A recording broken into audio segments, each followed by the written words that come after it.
Hey, friends. Welcome back to another episode of Cold Blooded Serial.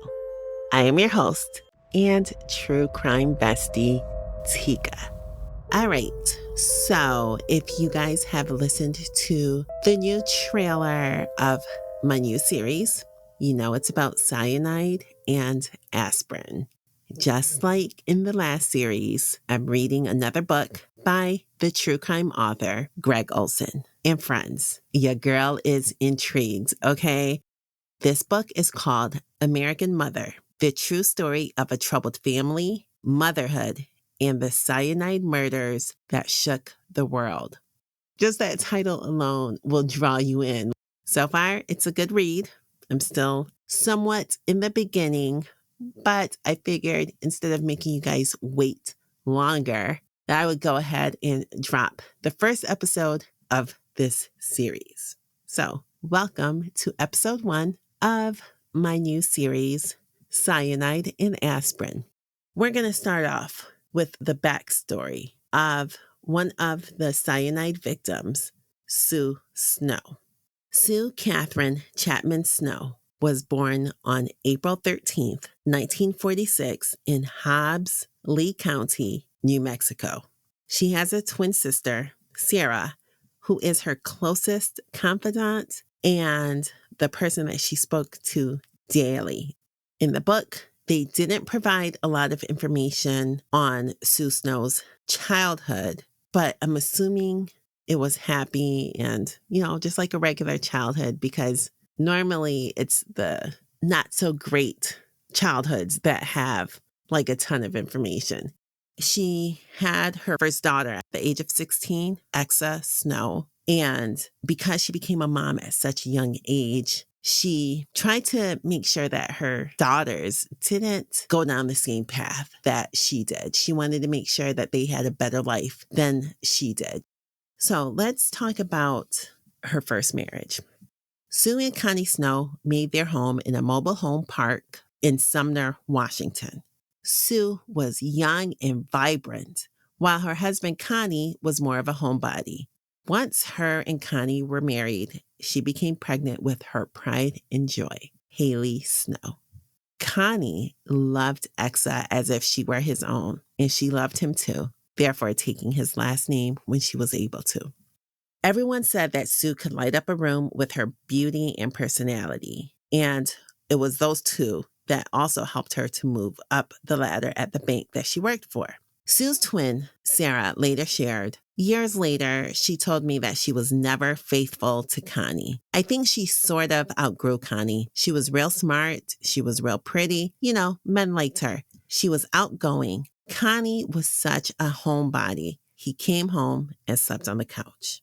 After Connie learned of Sue's affairs, he became so stressed, and a near ulcer eventually put him in the hospital. That's when he realized that chasing her was not good for his health, and they lived separately but didn't file for divorce for 8 more years. Sue and her daughters moved into an apartment in Puyallup, Washington, where Exa made what she later claimed was the biggest mistake of her life. She introduced her mother to her future husband, Paul John Webking. Paul Webking was a long-haul trucker whose son Damon went to junior high school with Exa. Paul had a big personality and was very vocal about his opinions, and it seemed like Paul's personality and Sue's personalities complemented each other. Sarah, Sue's twin, said that she began to see changes in Sue due to Paul's influence. Sue began thinking like him and becoming more like him. So in 1981, Exa goes off to college and Paul and Sue ends up tying the knot, but Sue doesn't love his last name, so she doesn't take it. She remains Sue Snow. Now we're going to fast forward to 6:30 a.m. on June 11th, 1986. This Wednesday morning started off like every other weekday. Haley Snow and her mother, Sue, greeted each other. Sue kissed Haley and said, "I love you," as she went to her bathroom off the master bedroom to get ready for work. Haley was in her own bathroom when she stepped into the shower. Haley says that she heard her mother turn on the faucet through the walls. Nothing unusual, the start of the routine of another school day. But while Haley was in the shower, she heard something drop. Once again, not thinking anything of it, because it's like dropping a bottle of shampoo or conditioner. I swear, it sounds like someone's like falling to their death inside of the shower when it's just this one little bottle, right? So Haley is probably just thinking, oh, mom probably dropped a bottle of shampoo or conditioner. No big deal. Haley says, at first, I panicked. And then I thought, that's really stupid. Mom's not just gonna fall on her face. So I ignored it. I got out of the shower and continued getting dressed. Then I realized the water in the master bathroom sink was still running.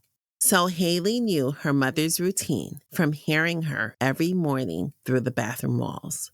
She's now nervous, like something is wrong. She rushes into her mom's room.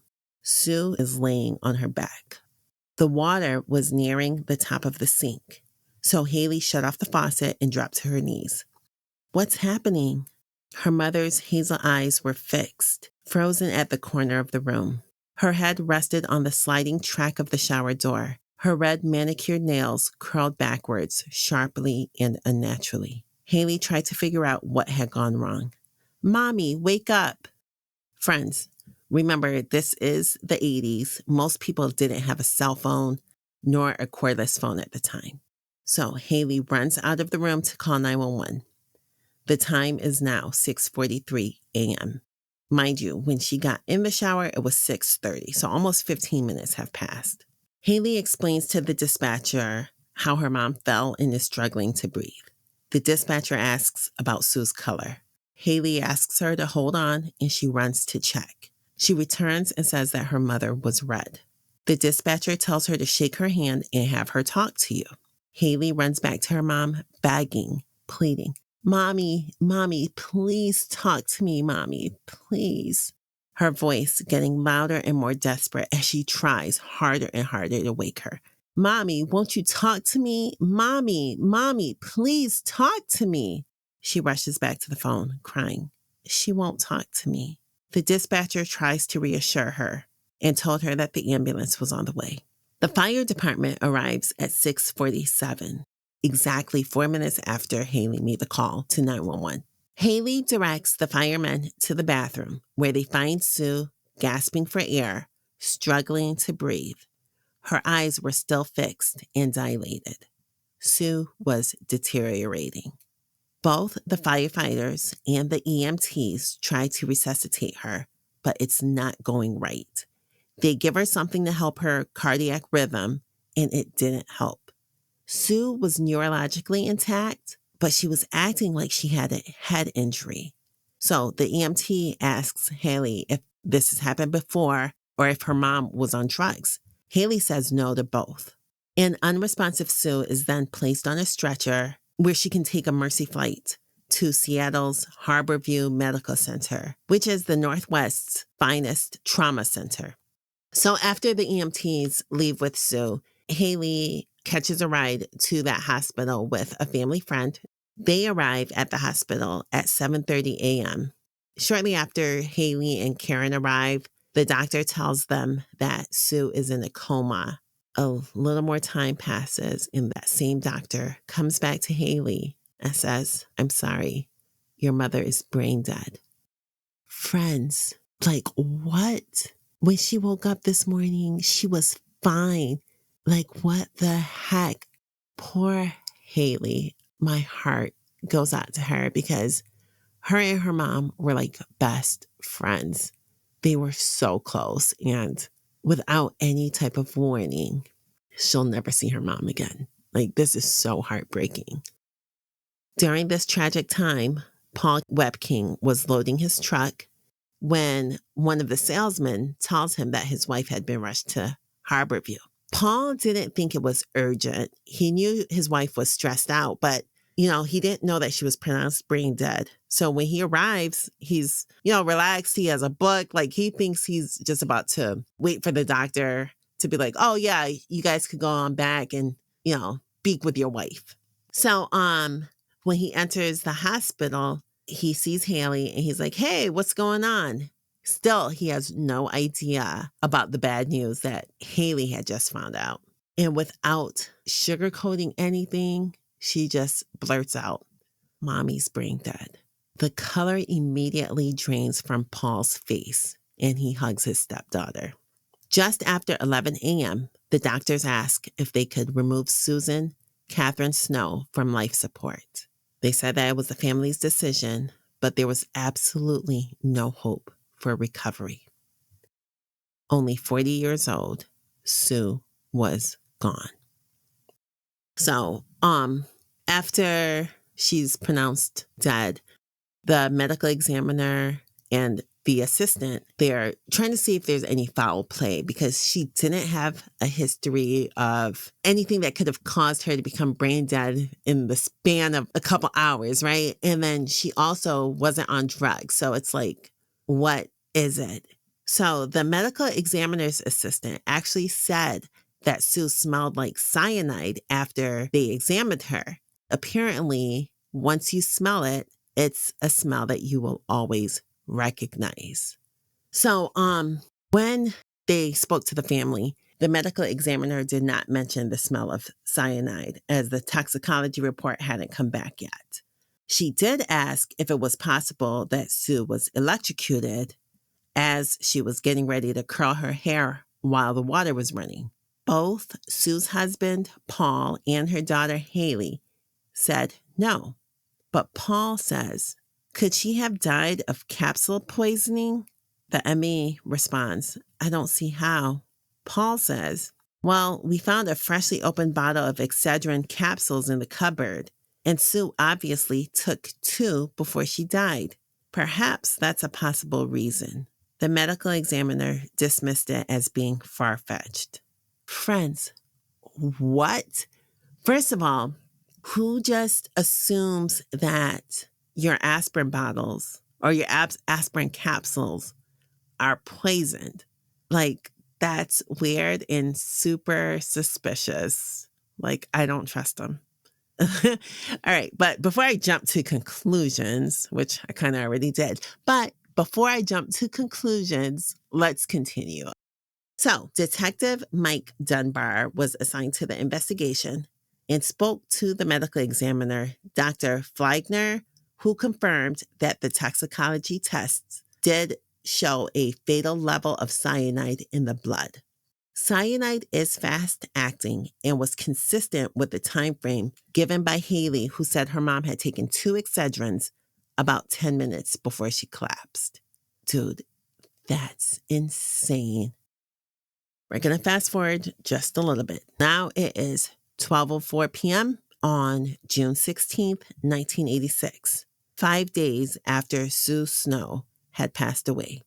Her husband Paul signed a consent to search the residence. And with rubber gloves, the Auburn detectives went through the house and loaded all prescription and non-prescription bottles into the evidence bags. As the detectives are talking to Paul Webking, Sarah, Sue's twin sister, nudged Exa Snow, remember Sue's oldest daughter, when she hears Paul tell the detective, Sue always bought capsules. That was bullshit, Sarah said later. He told some big lie. I knew it wasn't true. So, friends, first, he's asking the ME if the capsules could have poisoned Sue. Now he's saying that Sue only used capsules, but her twin sister is calling BS on it. Why is Paul acting super sketchy right now? It's really weird, right? And it's been just under a week since his wife has died. Like, if you're innocent, why are you lying? I don't get it. So while the cops are still in the house, Paul leads the detectives to the garage to see if there's any cyanide, like in their insecticides or any type of cyanide in any of the chemicals that they use. While in the garage, Paul shares that Sue always tossed the packaging, including the cap, so she didn't have to mess with the clutter. So, the detective is even starting to think that Paul is weird and said that Paul's delivery was unemotional and matter of fact, which he found extremely strange. So, not only am I suspicious of Sue's husband, the detective is too. And what is also weird is later on, as the case goes on, Paul says that he never had that conversation with the detective. Why would the detective make that up? It's very odd. I don't know. I definitely don't trust Paul, though. So when Detective Dunbar left, he went to go visit the medical examiner who told him that Paul originally said that his wife suffered from chronic headaches. But now Paul is saying that him and his wife both took it for caffeine. Paul, which one is it? Are you guys taking this for caffeine or is she taking it for her headaches? I don't know. You don't know with Paul. But I do know that I don't trust him. That's one thing I know for sure. So everyone says that Sue had been the one to hold the family together. She was like the glue of the family. And although it's only been 5 days since she's been gone, loyalties have been disintegrated and fear was spreading. Haley felt it immediately. Haley says, right after they told Paul it was murdered, he pulled me aside and said, "Get ready. They are going to think it was either you or me. They're going to consider us the prime suspects. You were here, so was I." Paul, I'm pretty sure they're not going to consider her 15-year-old daughter a prime suspect, especially because everyone knew how close they were. Haley is not acting suspicious. As soon as she realized her mom wasn't breathing, she called 911. She's emotional. She's a normal morning daughter. You, Paul? Yeah, listen, I would probably bet anyone that Paul is 100% guilty because he is acting just like a guilty person. But let's continue because I could just be jumping the gun, which I don't. But I might be because, I haven't finished the story yet. So let's keep going. So a little after 8 p.m. on June 16th is when the FDA completed their analysis of the Excedrin capsules that were recovered from Sue's kitchen. Depending on the number taken by the victim, either 9 or 11 of the capsules had been tainted with potassium cyanide. The 60-count bottle had 56 remaining. So, depending on how many milligrams the Excedrin was and how bad her headache was, she could have possibly taken the 4 pills that were missing. The city of Auburn had no blueprint or any information on how to handle a product tampering murder. And with it being the 80s, and this hasn't really happened much before, they wouldn't really know how to handle this situation. So the only time anyone has actually ever heard of a tampering case was when it happened a few years earlier in Chicago, where 7 people had died from tainted Tylenol. The FBI and the FDA seized all of the bottles to prevent any more deaths. So, Detective Mike Dunbar returns to Sue Snow's home to inform them of the tainted capsules. And Paul responds, "Yep, that's what we expected." What? Paul, why would you expect them to find tainted aspirins? That's weird. Friends, listen. Oh my God. I'm trying. I am trying so hard. I'm trying so hard right now not to judge, not to jump to conclusions, but I'm jumping, you guys. I firmly believe that Paul Webking is guilty. If he's not, though, I will apologize. Anyways, let's continue. The detective, of course, was put off by Paul's response because what do you mean that's what you expected? Detective Dunbar's mind was racing. He's like me. He's like, hey, this guy has got to be guilty, right? He also recalled how Paul said that he took 2 capsules out of the same bottle that held the tainted ones. No one saw him do that. Police could only go by his word. Now the detective is like, so he takes the first 2, she takes the second 2, and then she drops dead. Do you believe it? Because it's really suspicious. Yeah, Detective Dunbar, it is suspicious. So, hours and days pass, and Detective Mike Dunbar becomes more and more convinced that Paul was his wife's killer.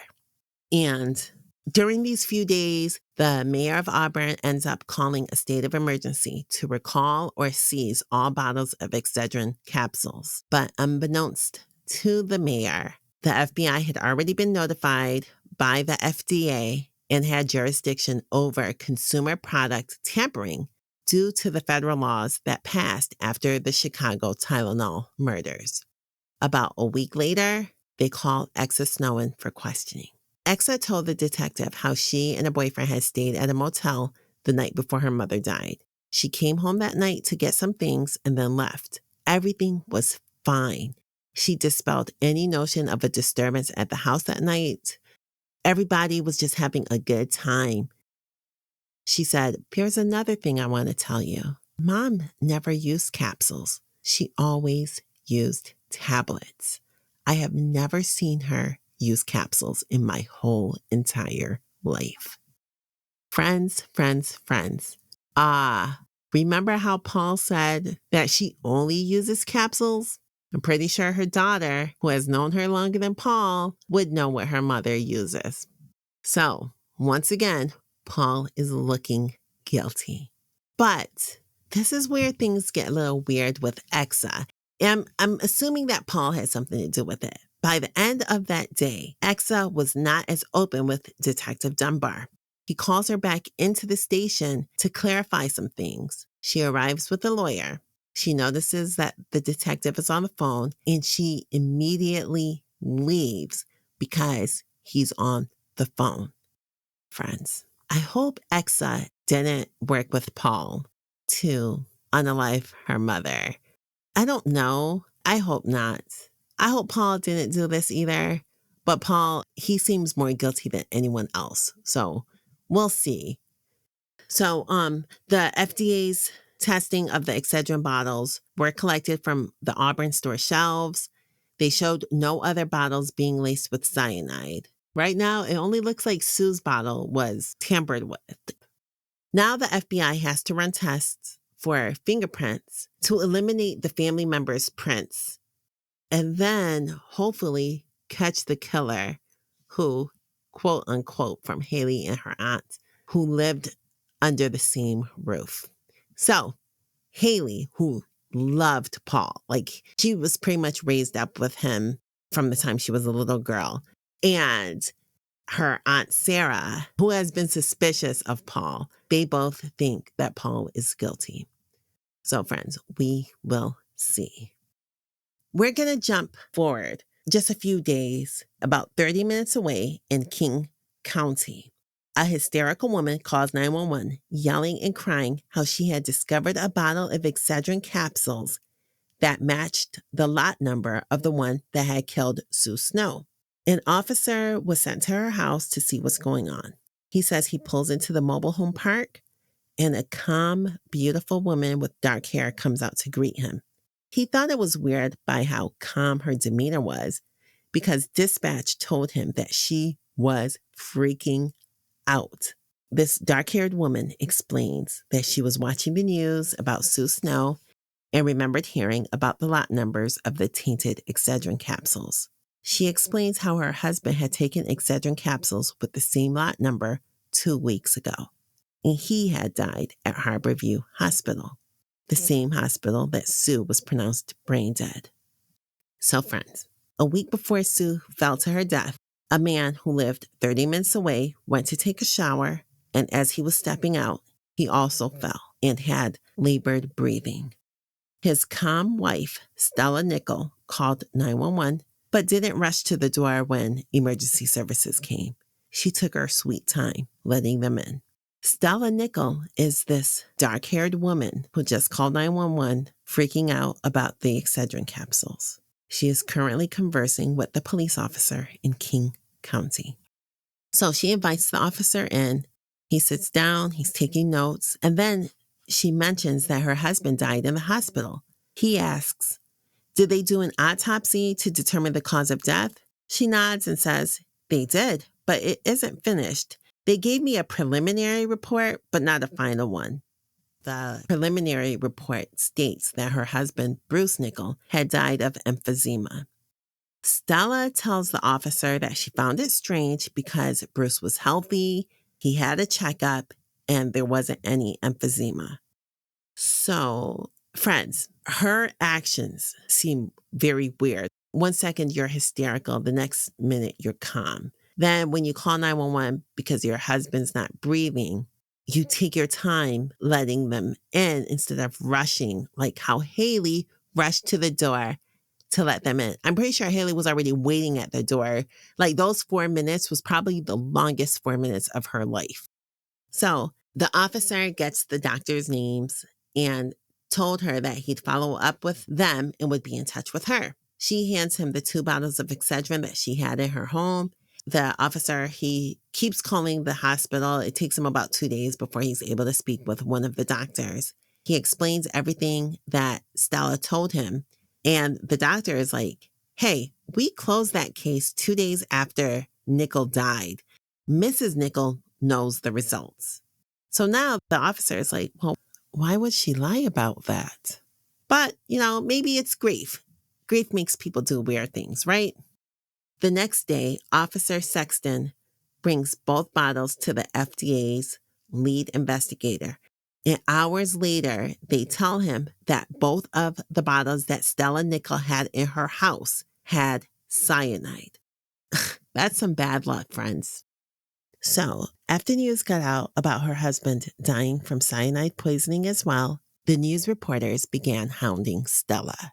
She called up one of her neighbors, Sandy, to spend some time with her and, to try to just keep her sane during this time. Well, Sandy found this odd because, one, they weren't extremely close, and two, Stella had an adult daughter named Cindy. So she's like, why wouldn't you just call your daughter? But the neighbor was like, you know what? I don't know. Maybe Stella just needs someone who she can confide in. While Sandy was in her bathroom, she found a hidden bottle of extra strength Excedrin capsules under the bathroom sink. So the neighbor, she didn't know what to think, but she decided just to keep this secret to herself. The next day, the FBI agents pay a visit to Sue Snow's home to question her daughters, her husband, and her twin sister. They brought each person into a separate room. Sarah, Sue Snow's twin sister, spoke softly because she was afraid that her voice would carry into the room where Paul was, and she didn't want him to hear anything she had to say. When the interview was done, the agent warned Sarah not to disclose what they had discussed with anyone, and he emphasized, especially not to Paul. That same day, Auburn police detectives interviewed Sue's coworkers at the bank that she worked at, and a loan specialist told the detectives that within 2 days of Sue Snow's murder, Paul Webb King had asked for the entire contents of Sue's desk. You know how I feel about Paul, so I'm not going to say anything. We're just going to continue to listen to what's going on. But I'm telling you, the more and more I hear about Paul, the more I feel he's guilty. And I'm going to stop there. Let's continue. Detective Dunbar then drives to Paul's employer with a search warrant to search his vehicle. He said he found some pills, and then he goes to Paul's house, which is Sue Snow's house, to question him about them. Paul said that they were uppers because he was a trucker and needed to stay awake, and the other 2 pills were vitamins. But once the detectives left the premises, Paul turned to Sarah, his sister-in-law, and says, I have some Excedrin in there, and they didn't find it. Paul and his brother then waits for Detective Dunbar to leave before they leave the house to go to the truck to find the Excedrin. So when Paul and his brother return, Paul goes to Sarah and he's like, they weren't hidden, Sarah. They were in a pocket in the truck. Detective Dunbar should have seen them. After this, the FBI and the local police questioned Sue's family. Her sisters and daughters became wary of Paul and struggled with whether they should tell the detective about Paul removing the Excedrin from his truck and flushing the pills down the toilet. So they finally gained enough courage to call the FBI, but it took the agent 2 hours to return their call, and by that point, they had lost the courage because they began wondering, well, what if he is innocent and is just being a weirdo? What if he's lying because he's scared? No one knew the truth. Haley, Sue's youngest daughter, was torn. She didn't think that Paul had anything to do with her mom's death, but she did understand how her aunt would think otherwise.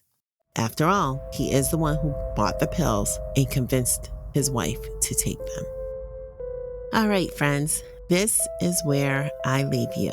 Thank you so much for listening to episode 1 of my new series, Cyanide and Aspirin. I will be back soon as we continue our investigation into who put cyanide in the Excedrin bottles. Was it Paul? Was it Stella? Or was it someone else? Stay tuned for the answers. Please like, share, comment, and follow. And I will talk to you soon. Stay safe. Bye.